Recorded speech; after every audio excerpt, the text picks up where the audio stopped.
Thanks to everyone for joining us. My name is Martin Bork. I'm the Executive Director at the Ecology Center, and we run three farmers markets here in Berkeley, California, on Ohlone land.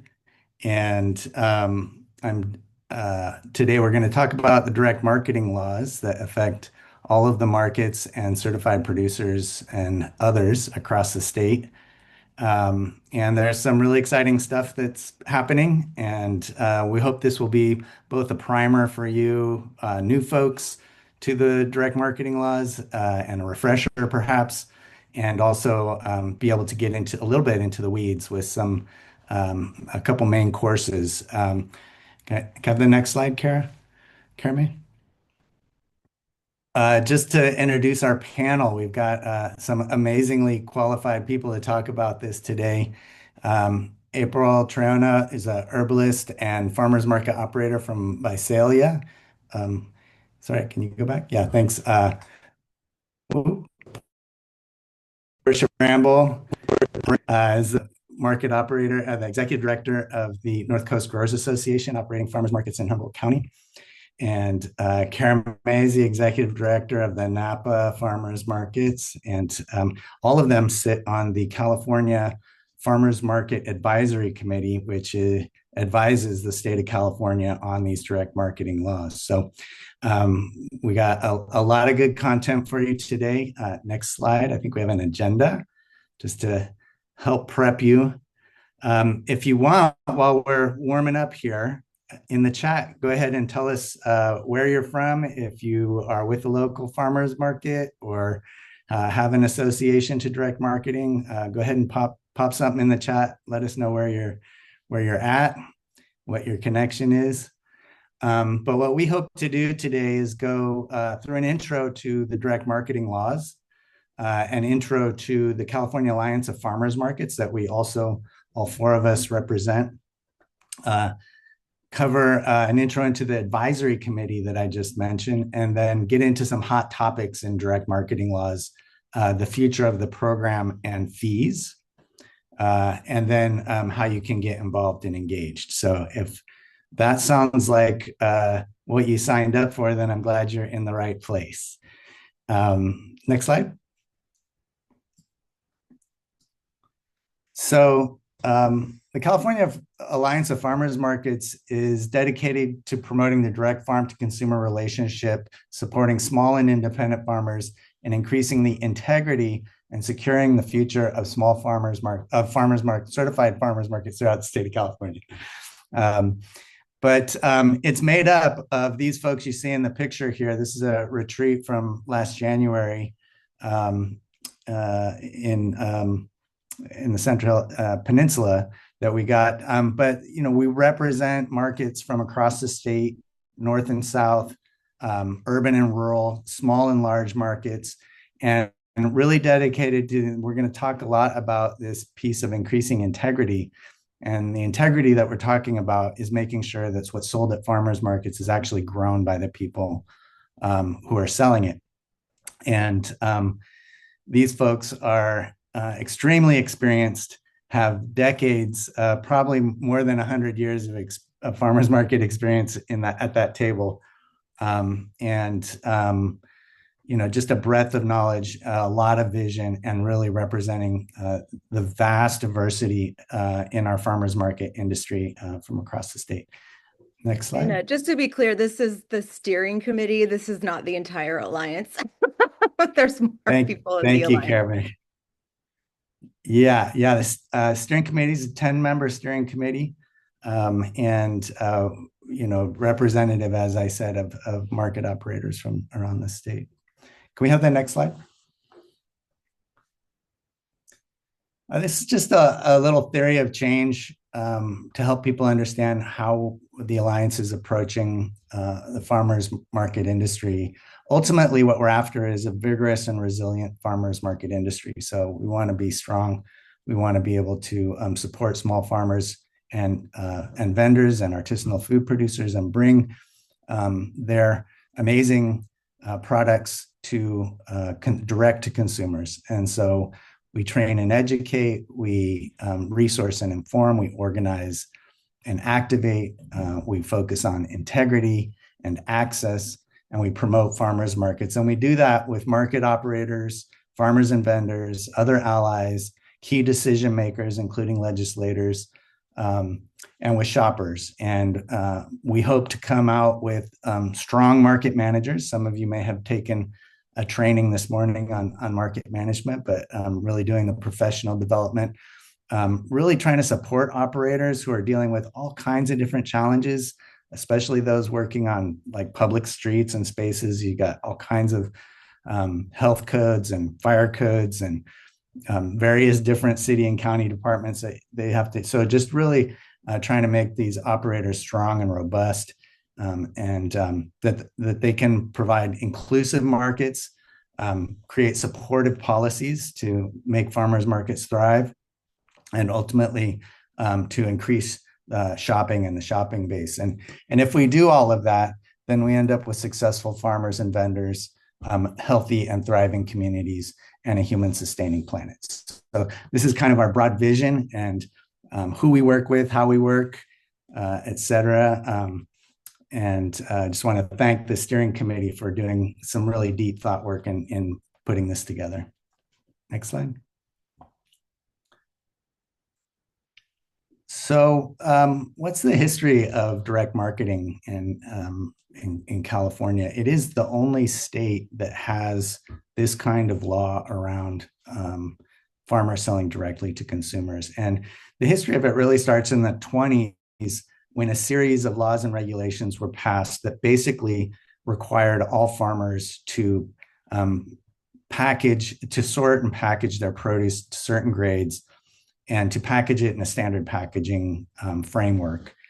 And by doing that, that made sort of all the produce was equal or the same in those classifications, and could be sold through brokerages, cooling houses, distributors, retailers, et cetera. And what that resulted in is that most farmers operating in that commodity space only get, according to the USDA, about 15 cents of every food dollar spent in a grocery store. So the restrictions that were there went on from the 20s. There was really no way for a farmer to sell directly to the consumer until the 1970s.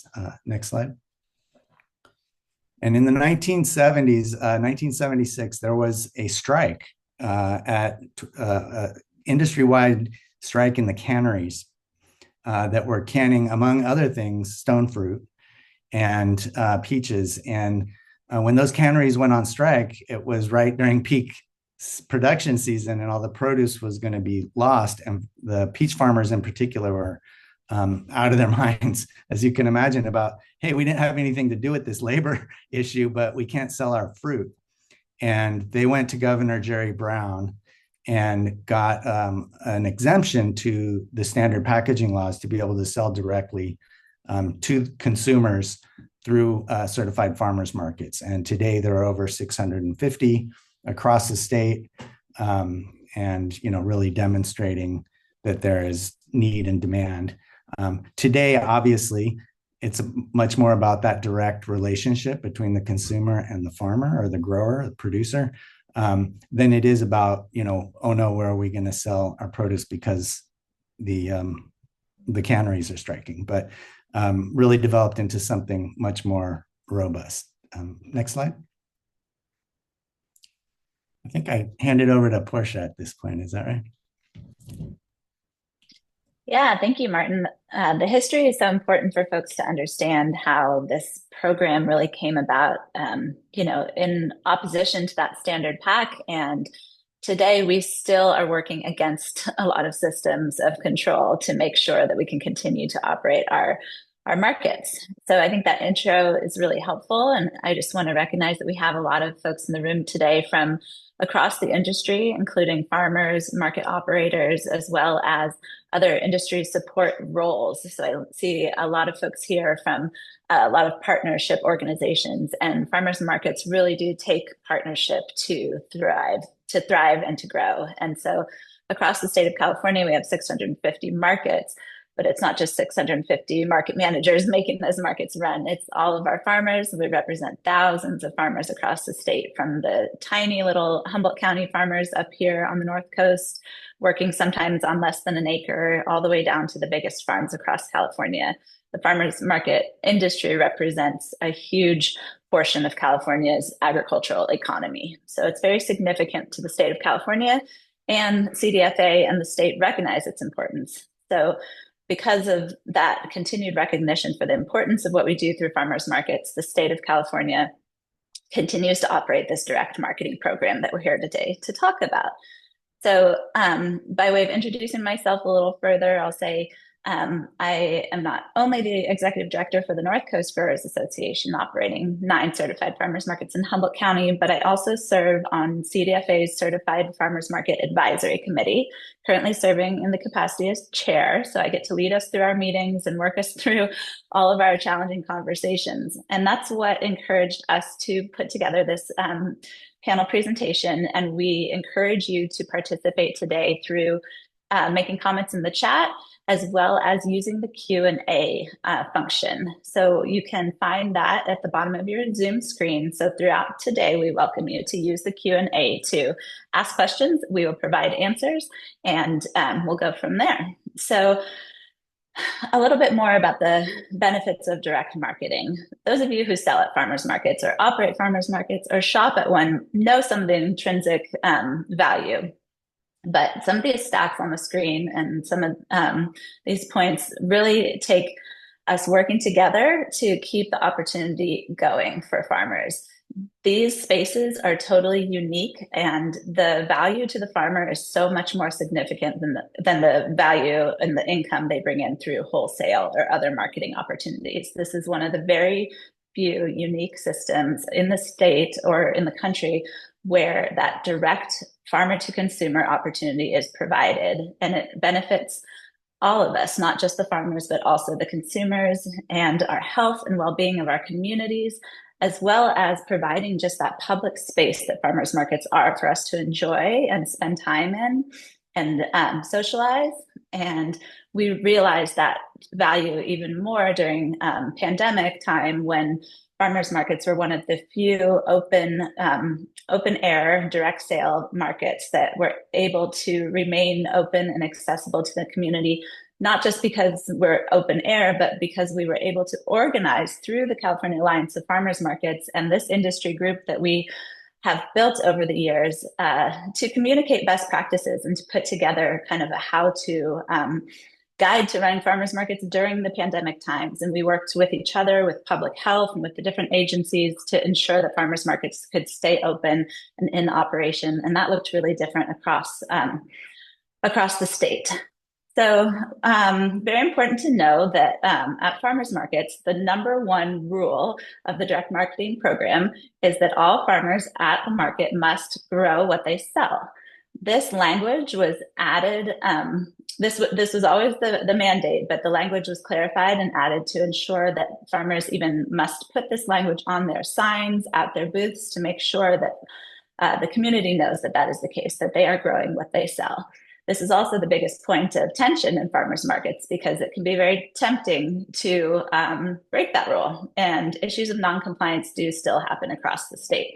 So the direct marketing program is set up with rules and regulations to try to prevent any reselling and to ensure health and safety standards and to ensure that farmers are growing what they sell. So that requires a set of definitions, a very specific set of regulations, and applying change to those regulations can be somewhat of a slow process. So we really want to encourage dialogue to think about what changes we might want to see in the industry. The most important thing is that we prevent reselling of commodity products and ensure that only certified agricultural products are sold within the certified farmers market section. As most of you know, farmers markets also have an ancillary or community event section where arts and crafts and prepared foods and all kinds of other great things can be sold. And that section of the market is regulated by the market operator.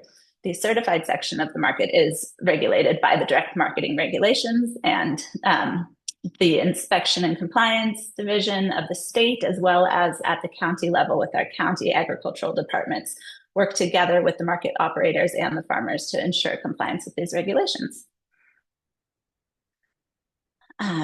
So a little bit more about that. To do this, we have what's called a certified producer's certificate, and that is what gives the market operators the ability to know what products their farmers are bringing to market. Karame, if you want to click to the next slide, we see the definition of a certified agricultural product and the definition of a non-certifiable agricultural product. As you can see, the regulations are very specific here, and just this definition alone does not answer every question that you have as a market operator, as a farmer, in order to meet compliance with all of the regulations. But understanding the basic definition shows us which products are being regulated by the direct marketing program and which products land in the ancillary section. And the non-certifiable agricultural products are the sort of in-between state, where it's not on the CPC, but it still must be produced by that seller. We're encouraging folks in the industry to have conversations about whether and how these current regulations meet our needs and ensure that our farmers can be the most successful and have the products offered at market that will bring in the customers and that will keep their income flowing.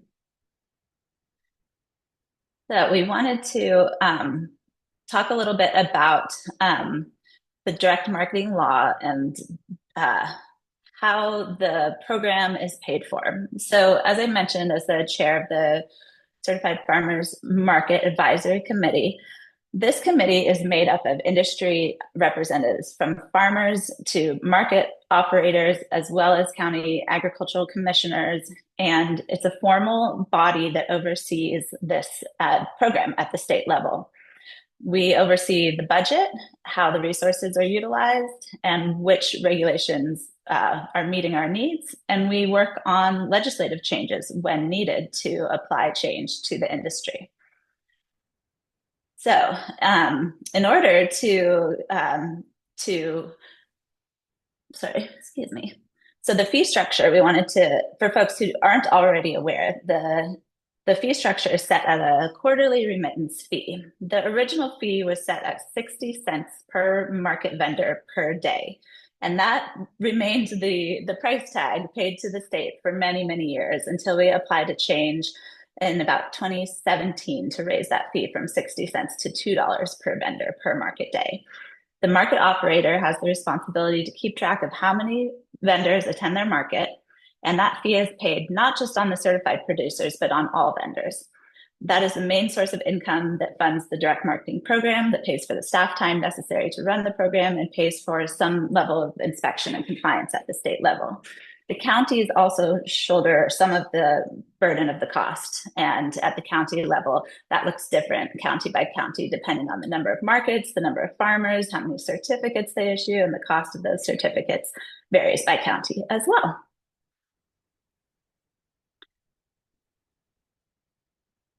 And we wanted just to give you that detail of the advisory committee, who we are and what we do. We meet basically quarterly, and we also have subcommittees that really dive deep into the questions posed by the committee and work out the nuances, and then bring recommendations back to the full committee for a vote. We work on all aspects of the program, but we do have a kind of heavy emphasis on the legislation and the regulations and enforcement. So throughout today's conversation, we're going to hit on a few different topics that this committee oversees. And currently we do have some openings on the committee. So if you're interested in learning more about the committee, you can go to CDFA's website, to the Certified Farmers Market section.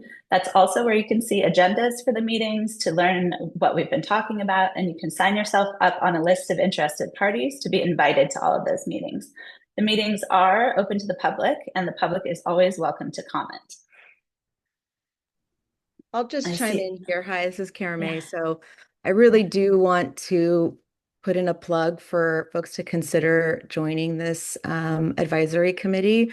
I can't remember exactly how many vacancies we have, but we definitely are needing certified producers and grower representatives. And we understand how challenging and busy your lives are as farmers and farming, but it's important to have those voices in the room. We do have pretty good representation of certified farmers market operators. So if y'all have any questions about the committee, what it entails, feel free to also reach out to any of us directly. We'd be happy to walk you through it. Okay, back to you, Yeah. Portia. No, thank you. Yeah, Karen May, thank you for that. And feel free, this is, this open panel, we can jump in at any time to fill in where each other might have missed anything. But I think that plug is super important, and to know that this committee is ours. This committee is for this industry, and we want your voice and we want your participation. So once you're on that list, you'll receive those email updates. Our next meeting is coming up on March 30th. So that's a great opportunity if you want to see the committee and see the behind the scenes of what does it take to really operate this program at the state level, what the fees are, how that money is allocated, and what the program does for the community. We really encourage you to attend. And I see there's a great question in the chat. That's one of our hot topics, deep dives that we're going to go into here now. So we're going to switch gears to talk a little bit about some very specific things that the program, working with the staff and the committee, have worked on in recent times. And please do continue to add your questions to the chat or to the Q&A for questions. That would be great. Yeah, so hot topics. This is where we get really, really, really down into the weeds. And those of you who've been operating farmers markets for some time, or are vendors at markets who've been down some of these rabbit holes, the specifics really matter. And I just want to thank all of the advisory committee members for their hard work, especially these three who are also on the California Alliance of Farmers Market Steering Committee. But all of them put in a lot of work to dig deep on these topics and bring important perspectives and real insights into how to move some of them forward. Most of you probably haven't actually seen an enforcement action happen. It's sort of things that happen behind the scenes. But the system does work. In some instances, they are able to prevent reselling of commercial produce or at farmers markets. And the ways that happens is there are various different ways, but Karen May is going to talk about this pesticide project and the way that an initiative that came through the committee is able to result in better enforcement. Thanks, Martin. Hi, again, I'm Karen May Woolidge. My pronouns are she, her. I am the executive director of Napa Farmers Market, and I've been with the Napa Farmers Market this is starting my 9th season. Absolutely love it, have found my calling. And that's why I can't stop myself from signing up for more committees and works. So it was actually around the same time, almost 2 years ago, at the beginning of last year, I believe I was officially appointed to the California Certified Farmers Market Advisory Committee. And truly that was because of a call to action from our fearless chair, Portia, needing more support from folks in the industry to participate. And around the same time, I joined the Alliance Steering Committee. So yeah, but I've been in the industry for a little while, and I'm going to share a little bit about an experience that we had through the pesticide project at the Napa Farmers Market. So this is the tea, y'all. So I think as we've kind of talked about enforcement and compliance, market integrity is one of the most important things that we have as California certified farmers market operators.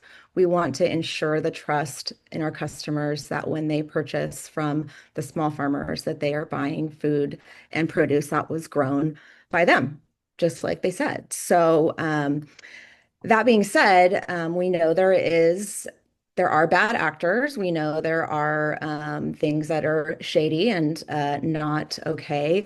And truly, I do think one of the worst violations would be purchasing from a wholesaler, from, a grocery type situation, and then reselling it as small farm local produce. And as if if you've been in this industry, it's very difficult to prove that. So, there are investigations, there are enforcement actions, but, actually proving it is really complicated. So one of the newer regulations or strategies is the pesticide project, and that allows for testing of produce, and it makes it much easier to determine if the produce was not of the farmer's own production, if there's pesticides present that are not part of their agricultural processes and other ways. It's an interesting one. Am I getting that right, Portia? I'm like ad-libbing here.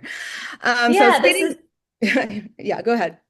I was just going to say this is one of the ways or one of the new concepts that came out of this committee, and it was really spearheaded by folks in LA who saw this opportunity. The state already does pesticide testing for different reasons, for the organics program and for other programs. So they saw this opportunity to utilize an existing testing mechanism and to utilize that for compliance in a new way. So if someone is suspected of potentially selling a product they didn't grow, it's a very easy and non-direct way that a market manager can alert the inspector. They can come and take some samples of produce, take the actual produce and sample it.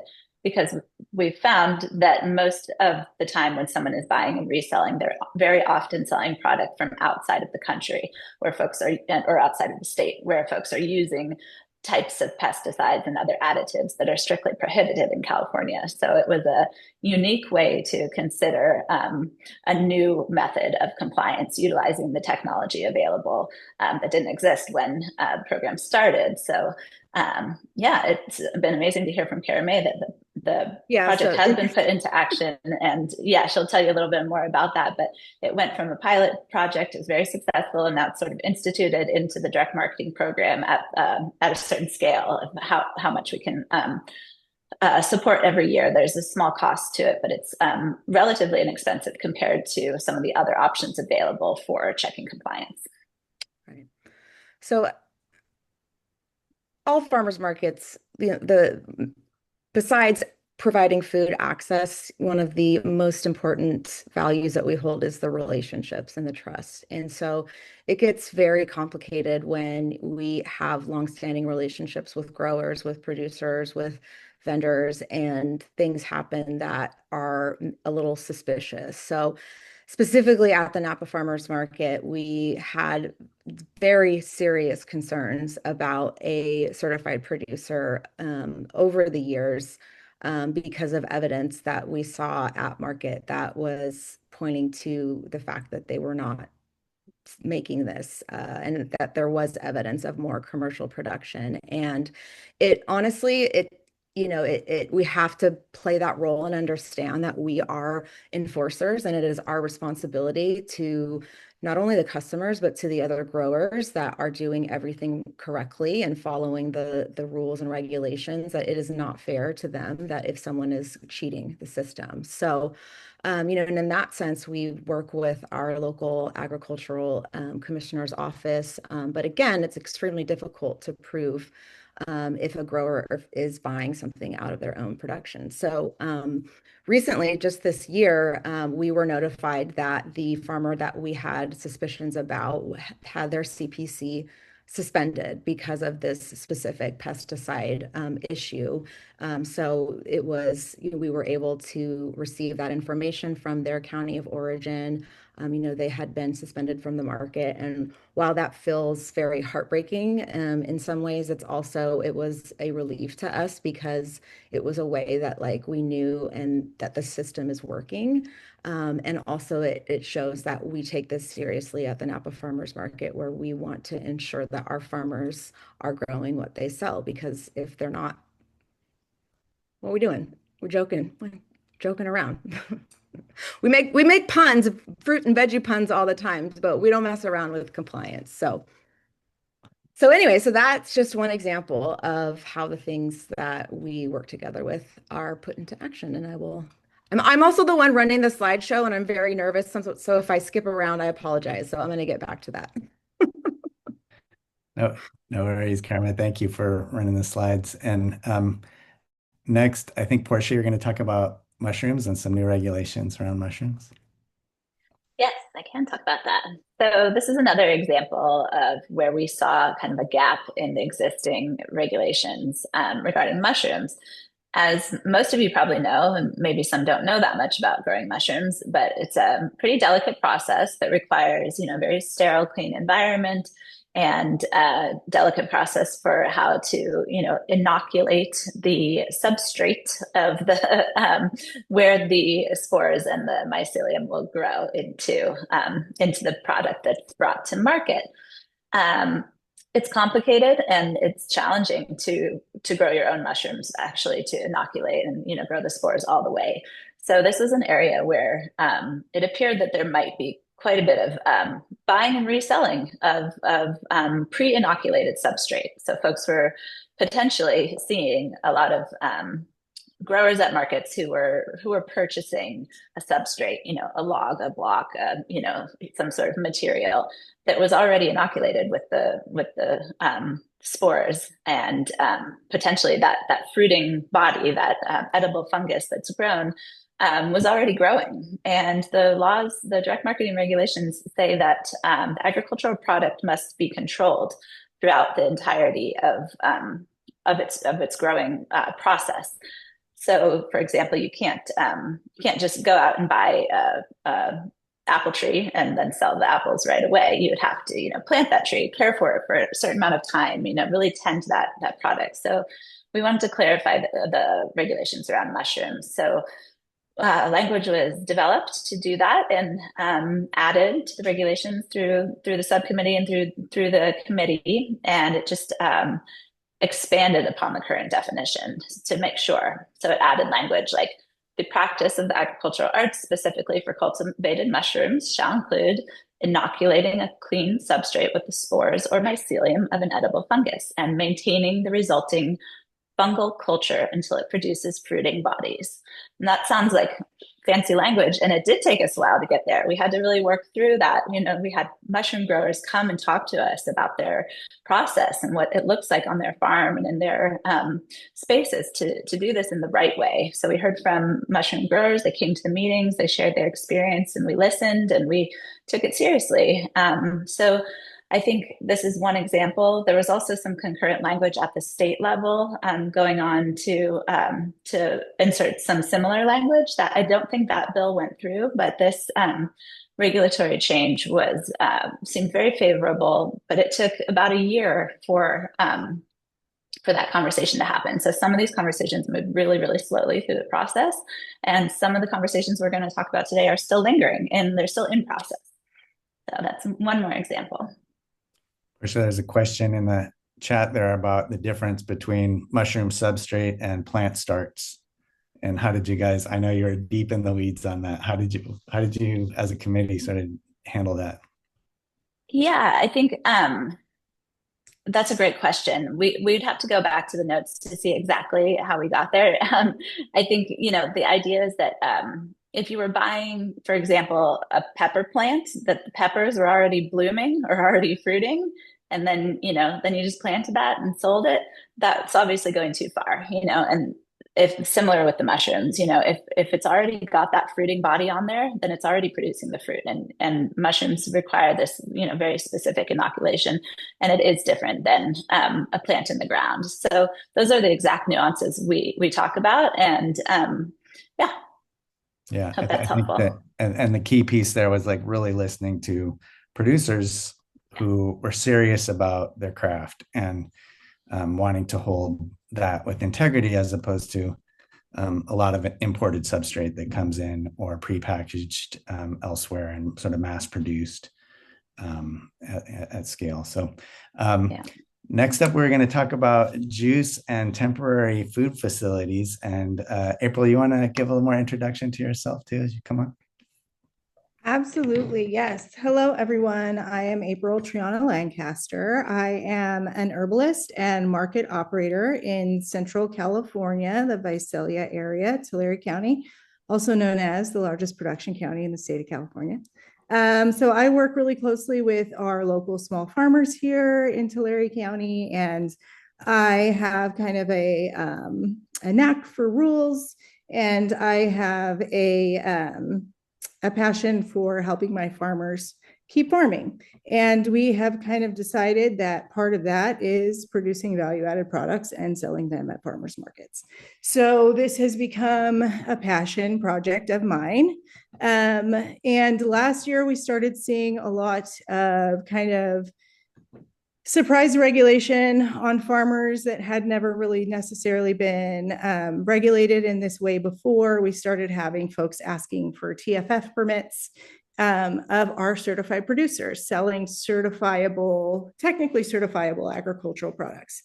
So there has been a lot of conversations surrounding this over the last year and a half or 2 years. And I have just recently gotten some really great clarification from CDPH. Thank you, Irma. TFF is a temporary food facility permit. So these are the types of permits that are needed to sell processed food products in primarily the community food section of a farmer's market by a certified producer. But because there are certifiable processed food products, there has been some confusion. So the recent communication with the California Department of Public Health has been a very clear confirmation that certified producers selling certifiable processed agricultural products in the certified farmers market area do not need to have a TFF permit for products that are produced on a PFR, which is a type of permit known as a processed food registration. This is a statewide permit that travels across county lines for processed agricultural products. They also do not need a TFF permit for what are commonly called co-pack foods. These are also called PFR contract products. And it has also been confirmed that certified producers do not need to have a TFF permit to sell CFO certified products. So cottage food operation produced products in the certified section of the market. So having said that, at the very least, I can be happy about there being clarification, because if we know what the rules are, we can work with them. And I am really good at making sure everybody knows the rule once we know it. So what we're doing today is kind of providing some high-level clarification about some things that have been causing a lot of issues for certified farmers. We have a question here. What sorts of products were prompting inspectors to, perfect, we're getting there. So primarily juices have been #1 target for these enforcement actions on farmers. The juice in, let's say, enforcement has been somewhat lax over the last years because of what I now know to be true. And so there has been very high level clarification that juices, while they are technically a certifiable agricultural product, they do require a PFR if they're going across a county line. That's it, like full stop, nothing else. If they're crossing a county line, they will absolutely require a PFR. Unfortunately, juice PFRs are one of the highest level food safety concerns there is, especially in California, because we are allowed to sell non-high temperature sterilization processed juices if they're going direct to the consumer. So this means that these juices must comply with HACCP regulations. And that is a very big deal for a little farmer. Unpasteurized, right? If they're going to be pasteurized and they're going to be sold on a cannery type of permit, then they still will have to have that HACCP regulation. So any way it's going, if it's going across the county line, they're going to have to comply with HACCP, which is, like I said, it's just a huge job for a farmer. But here is the caveat.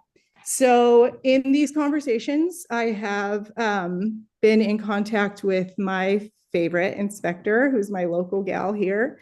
And we kind of put our heads together on the fact that the direct marketing regulation and the retail food code says that if a producer is selling directly to a shopper, essentially a direct sale is happening, then, and the product is being produced in an approved facility, that they can sell that product on a TFF permit, on a temporary food facility permit.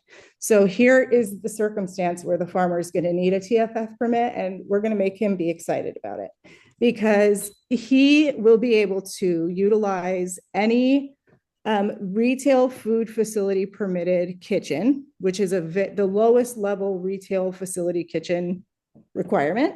It's a very, very low entry point, which is what we're really going for, right? We're really looking for these lower barriers to entry, because, you know, PFRs, that's high level barrier to entry, or higher than what we're kind of wanting at this stage. So this new permit type that has been developed in relation to these juice issues is a TFF that goes along with an RFE. So we love acronyms in this business. So a temporary food facility that goes with a retail food establishment. So it could be the health food store down the road. It could be the gas station. It could be whatever facility that you can develop a relationship with and you feel comfortable going to juice your juices at. The one issue with that is it can't cross a county line. And we know that the most of our producers are taking their product across county lines to sell. So while I'm stoked that that means that we will have a bigger pool for our farmers to stay in the county to sell their products, it's also going to create a barrier. And I feel like sometimes when you have clarity in the regulation, it creates a little bit more trouble. And I feel like in this situation, that may be true, unfortunately. But now we know, and we can work with it. And we have folks over at CDPH who seem really interested in developing, and continuing this conversation and in seeing what we can do together to kind of make the situation better. So yeah, I think that's kind of where I am right now. I'm going to be kind of disseminating this information out on, I have a website where I maintain a document that I call the regulatory roadmap, which is kind of clarification on these types of issues that we run into. And that can be found at counterculturecultivation.com. And I'll be updating that with all of this new information that just came next week, and as new information becomes available. That's all I got. Thank you, April. That's great. Did you have something, Carmen? No. No, I was just doing the pride clap. Thank you. Yeah, so here's an example of where the rules existed, they just weren't very clear and nobody was getting clear answers, and somebody on April took it upon herself to get really clear direction on this. Some, which folks may or may not like, but at least, as you said, it's really clear. So important work for anybody running a market with juice, and for any vendor who's trying to bring juice to market. Stay with us for a minute. I know we're deep in the weeds here. We are going to go a little big picture in a minute, and then we've got some QR codes so for you to link up on and provide some feedback and stuff. So get your phones out.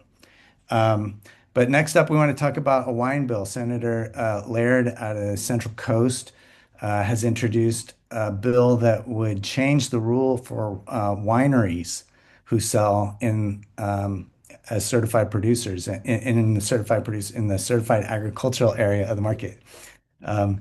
And the existing rule is that in order to sell in those at a farmer's market, you have to grow all the grapes that you make the wine from.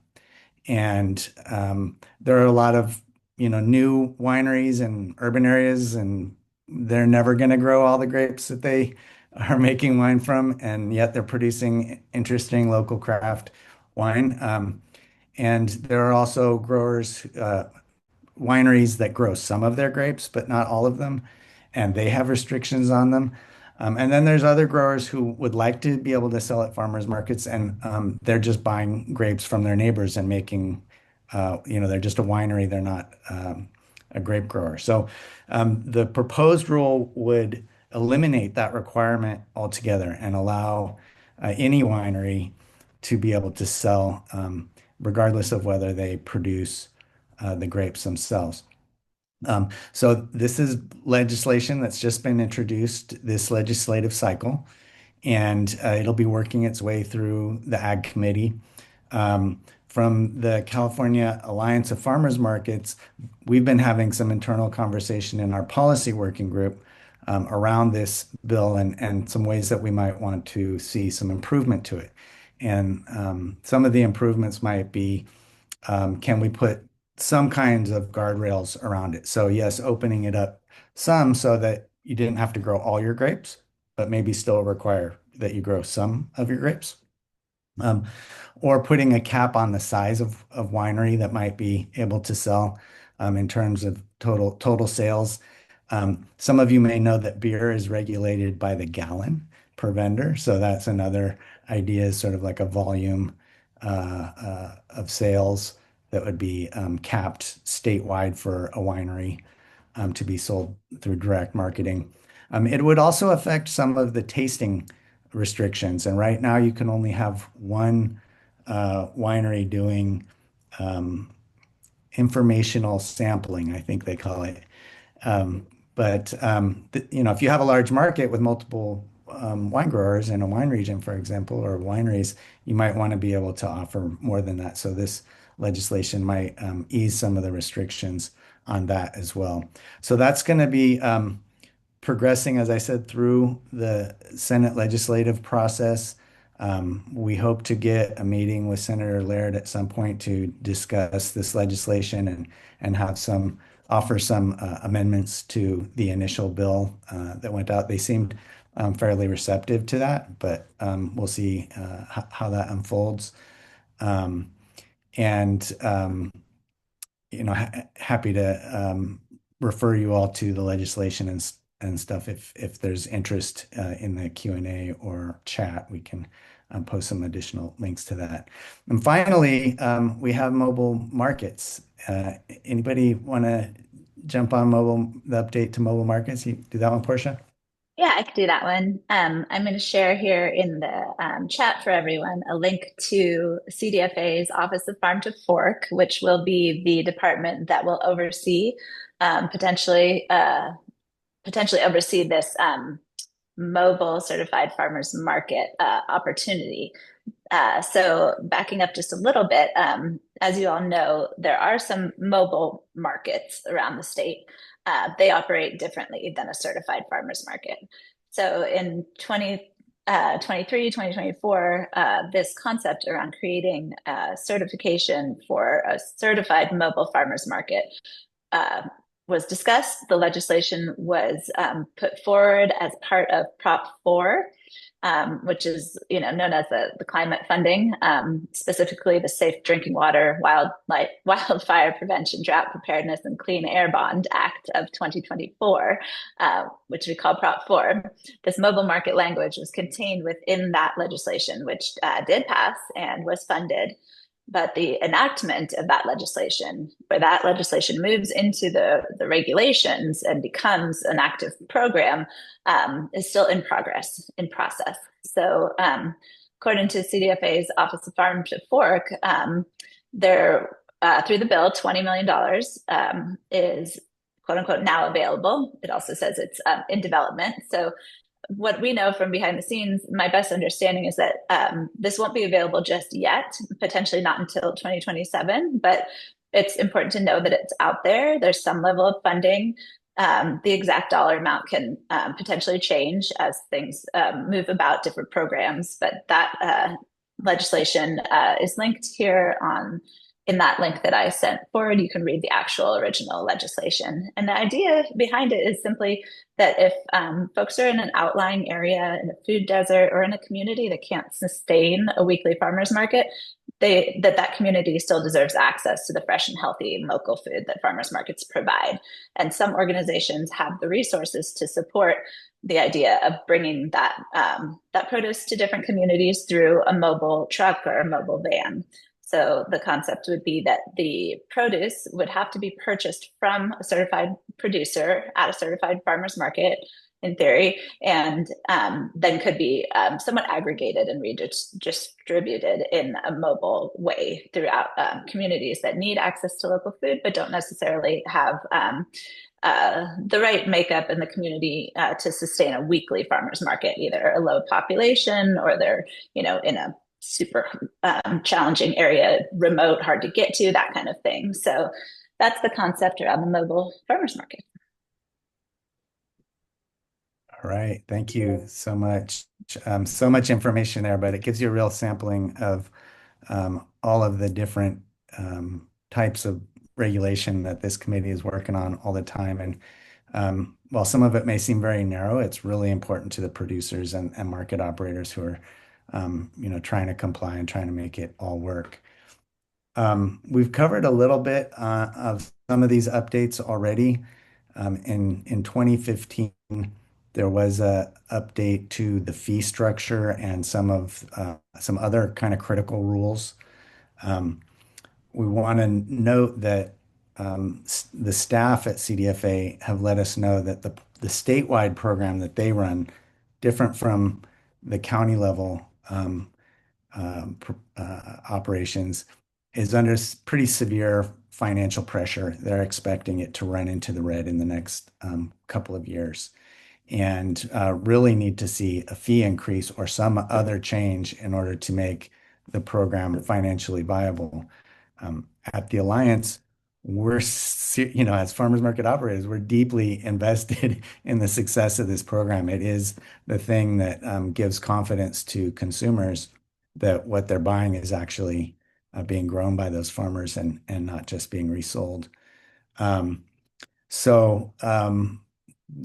is a serious concern for the industry, and there have been some proposals put forward around it. There was a database project that was underway trying to streamline and update the documentation system for the whole certification program for both market operators and for certified producers. That database project has been unsuccessful and put on pause. And CDFA is now asking, saying to folks, hey, we're going to need a fee increase, or this thing is going to start to come apart at the seams without more funding. To make a change in the fees requires legislative action. So this is something that would have to go through the state legislature. And I'll hand it back to Portia to take it from here. Yeah, so I just want to say thank you to Lucas for pointing out that I missed a step to say that one of the most important things around the mobile farmers markets is that consideration to allow those mobile farmers markets to utilize SNAP benefits, excess market match, offer WIC, and the senior FMNP program. So that's the driving force behind that mobile market. So good catch in there, and thank you for that. So the database project, there's a question about that, and that's on the screen in front of us. CDFA has been working for over 10 years to try to create a digital mechanism for tracking all of the certified producers and certified farmers markets in the state. Those CPCs that we mentioned earlier, those certified producer certificates, they list every single product that the farmer grows, the quantity, the seasonality, the variety, the estimated production. All of that data needs to be tracked somehow. It's currently living in some counties still in paper form. And when this effort to create the database started, everybody was paper-based. And that prevents communication between counties. It prevents data collection. So the need for a database to track all of that was very critical to our ability to ensure compliance, so that we knew, so that we can communicate between counties, which producer has a CPC in which county, but also for the data tracking and the knowledge of how much produce is being sold and grown And that project is a little bit stalled out. So that has been in development for a long time, but never it's not become fully functional. No worries on the slides. I'm so sorry. I don't know what happened. That's okay. We're humans doing Zoom together, and you got to see a sneak preview of our fancy QR codes, which will have an industry survey for you to fill out, so you can tell us more about what the direct marketing program can do for you. So we are working to figure out next steps for the database and to talk about technology improvements that are needed within the direct marketing program. This is one of the things that the industry has said very clearly back to CDFA, is that it is a very, very high priority that we have technological advances that allow us to do things like collect fees electronically, so we don't have to mail checks and fill out paperwork, and also to have that cross-county communication and that communication between market operators. I don't know the vendors at Kara May's market. She doesn't know the vendors at my market. We could talk to each other about it since we know each other, but if we didn't know each other, we wouldn't have access to that information. So that kind of sharing is really helpful for market operators too, to kind of check in on, does this person, have a CPC for how long and what counties, and do those numbers match the product that they're bringing to market? That's the most important piece.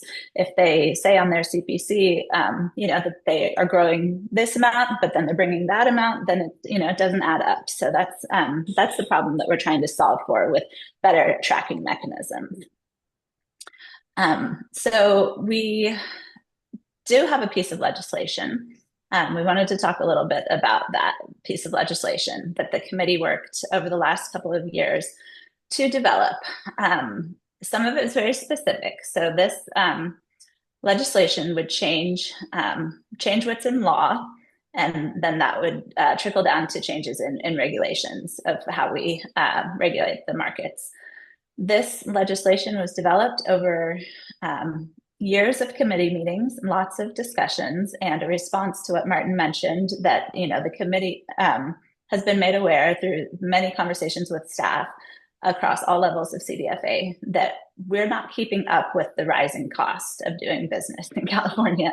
The fees have been $2 for a very long time. When the increase from 60 cents to $2 took place, at the time, the statistics and the data and the potential, future growth of the program and the change in, inflation and all of those considerations, it was determined at that time that it should probably be closer to $6 to meet the needs of the program in the next coming years. And we've passed that date and we're still at $2.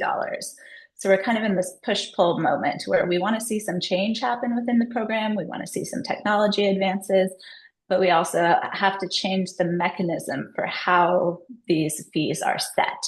So what this regulation does, I'll talk about the wool separately, but what this regulation mainly does is that it would change the authority for who sets those fees from the authority being given to the public through the need to have a legislative change to change the fee. It would change that mechanism to give the Certified Farmers Market Advisory Committee the authority to set the fees at the committee level. And that's a big authorization, but it is more typical for programs across the state to have the fees set by a committee and not through legislation, because it can take years to move legislation. And that's what we have found. We're in our second legislative cycle where this piece of legislation is floating out there, but we haven't been actively fighting for it because we haven't seen the change we think we need in the program in order to feel fully confident in the change in the fee structure. And I think that is why we're here today, to talk to you all and see what you think about the direct marketing program and how the program could better serve you, and how much is too much. What are we willing to pay? So currently the concept from the committee was to set the minimum fee at $2 and the max at $6, and give the committee some room to make that decision depending on the market and depending on the needs of the industry. The spun wool is very specific, also set in law that currently only raw, unprocessed wool can be sold within the certified agricultural section of the market. Most folks probably assume there's not a huge market for raw, unprocessed wool, but there's a tremendously big market for spun wool, so that folks can take it home and make it into beautiful clothing and other things. And this is a very important example of how the regulations need to change to keep up with the industry so that farmers markets can continue to be viable for our small farmers. We need to make sure that we're adapting the regulations to meet the needs of our farming community, and that's the most important. Thank you so much, Portia. Appreciate that summary. There were a few questions I think I mostly answered in the chat, but if there are others, folks, feel free to chime in. This is I'll a chime big in as change. well. Again, just another call out to folks that are dying to be on a state-appointed committee. So, you know, there's a lot of stuff going on in this proposed legislation, and the most important thing is that this advisory committee does need the authority to set fees rather than to have to go through the legislative process. Again, I'm the new kid on the block, so I don't even know why did it start that way, but okay, let's fix it. So that is extremely important. And the other thing on the table is, let's be real, nobody wants to pay more. Nobody likes fee increases. However, the reality is that we have to, costs are changing. We need to be able to adapt. And at the same time, we need people and representatives of growers and market operators and community members that will advocate and that will hold our partners at the state accountable for working together with us so that we are making sure this program is functioning. And I'm a former local government employee. I understand the difficulties that come with working in a government office, highly regulated. It gets even more complicated as you go up the chain to the state, but we are partners in this industry, and we really do need more voices in the room to help us get there. So again, you can email me or Portia or anyone that if you're interested in joining the committee, or you can join in as a public member and give public comment as well. Thanks. You want to move to the next slide? I think it's a QR code if you got your phone ready. Oh, no, not quite. Oh yeah, so just another plug for the upcoming committee meeting. I see some comments in the chat. Folks are saying, I might even have the technical skills to help build this thing. Like, that is something we've heard from a lot of folks. It has proven technically challenging for the state to build this thing, but we know it's not outside the scope of what most programmers could do if given a dedicated effort. So, and I think this idea started, and technology has shifted so much over the last few years. I mean, think about it. We're all on Zoom now, and that wasn't really like a thing before 2020. So we just have to be adaptive and help our government partners who come from a very rigid and regulated environment, help them be innovative and use opportunities for the public and community and folks with the expertise to come up with a solution that works for all of us. Yes, thank you. That's so important. And I'm putting the email in there again to email directly to the direct marketing program, the Certified Farmers Market Program. If you want to be added, specifically, you can ask to be added to the list of interested parties to receive the agendas and meeting announcements for each meeting. So that is where you can go to do that. You can also go directly to the website. I can drop that link too for folks so you don't have to find it.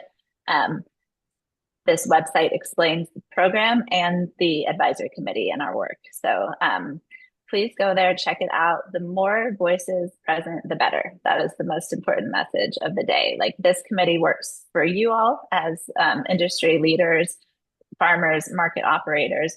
we need your voices so that we can better understand your needs, and we want to hear your ideas. It's a pretty small committee, so we need everyone's involvement. And I'd also, personally love to hear any and all of your thoughts. We'll drop our emails in there as well. So with that, I think we can show you our QR codes for our survey. And Martin, do you want to talk about how the survey was developed?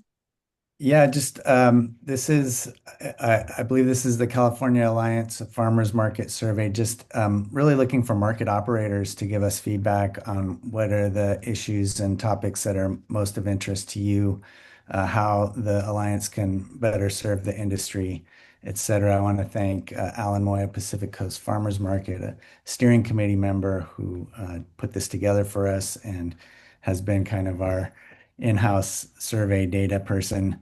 But this information is super helpful for the Alliance, and really hope that folks will take a minute and fill that out.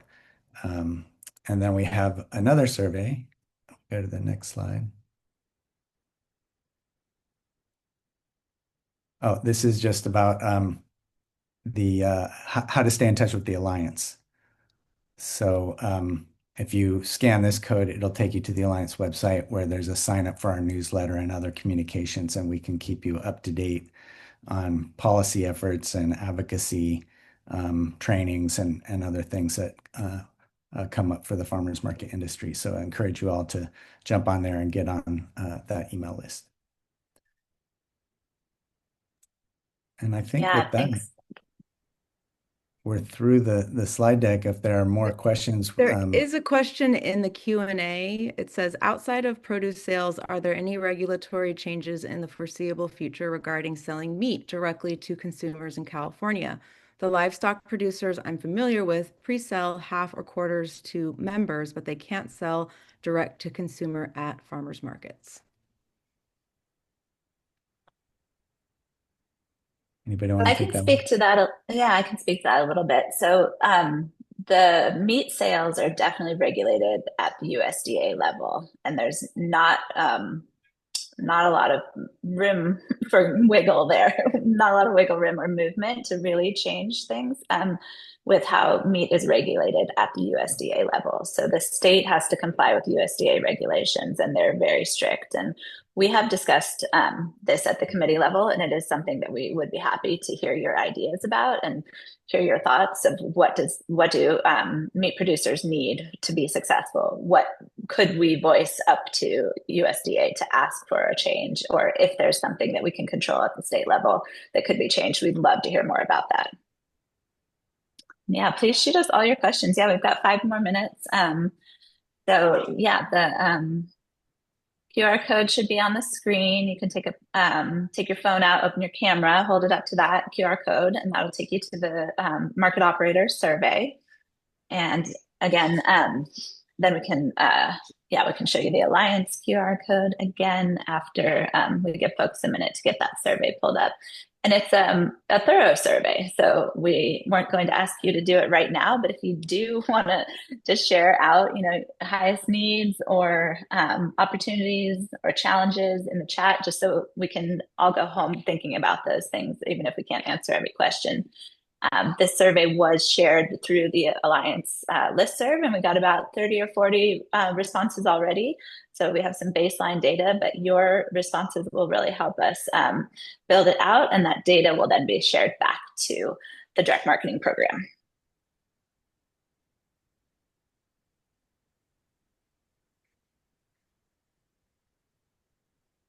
Any last minute questions? We'll put all of our emails in the chat right now too.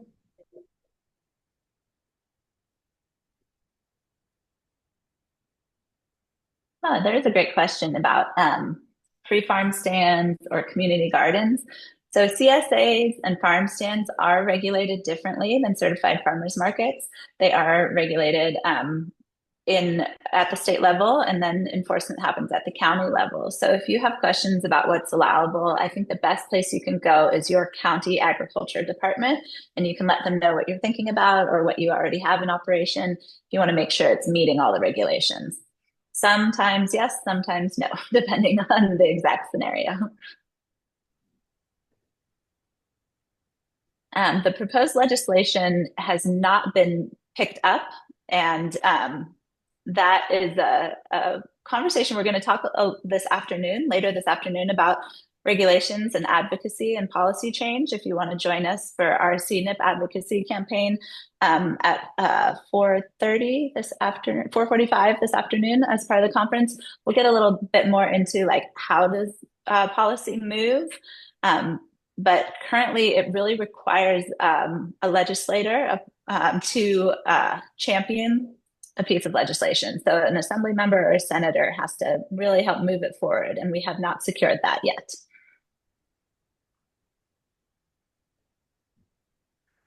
There's a good question in there about the differences between counties. And we only operate, Ecology Center only operates our markets in Alameda County, but we also have Berkeley has its own health department. So we're dealing with kind of stacked things there. But I think, there is wide variation. And the counties are really different too. Like it's not just because the people running them, county agricultural commissioners are different, but also the context in which they're operating is really different. For example, some counties are almost all urban, and so their focus is going to be on the farmers market, whereas others might be predominantly producer counties where they're going to be much more called to duty for doing farm inspections. And the hard part, which we're trying to get through this database system, is to connect those pieces so that you're not having to do that through a paper trail between two counties, or maybe even more than two counties, comparing paperwork and notes, that it would all be done electronically. Anybody else want to touch on the just speaking to that county briefly, differentials? As far as variance from county to county, the delegation of funding is delegated based on the number of markets operating in that county. So like in Tulare County, we're a high production county, but because we only have 3 farmers markets operating in our county, we get a very small portion of the delegated funding for inspections. So we see them once a year, and that's pretty much it. So hopefully that answers that question. Are there any other last minute questions? I know we're sort of down to the last minute here, Guido. I think we're done. You see Everybody could email us and reach out to us. I want to thank, we still got 61 people on the call. Thank you all for your interest. It sounds like there's a lot of interest in this committee, so maybe we'll get some new committee members. That would be really fantastic. And it's fun. Really just want to appreciate all the hard work that all the growers and market operators go through to bring this amazing produce directly to consumers in California. It's a hard work with a lot of rules, but y'all are the champions. So thank you so much. Yeah, thank you all so much for being here today. And thank you to everyone on the panel and to CAF for hosting the Small Farms Conference and this panel. We appreciate you all, and we want to hear from you. So reach out. Thank you all so much. We really appreciate you. Final reminder, this has been recorded, so you'll get another email. And we have many more sessions to come, so make sure to join in on those and the farmer gatherings all over the state. If you live in California, chances are you have one very close to you on Thursday and Friday. So thank you all very much. We'll see you on the next one. Thank you, Guido. Thank you, CAF. Have a great day, everyone. Thanks for being here.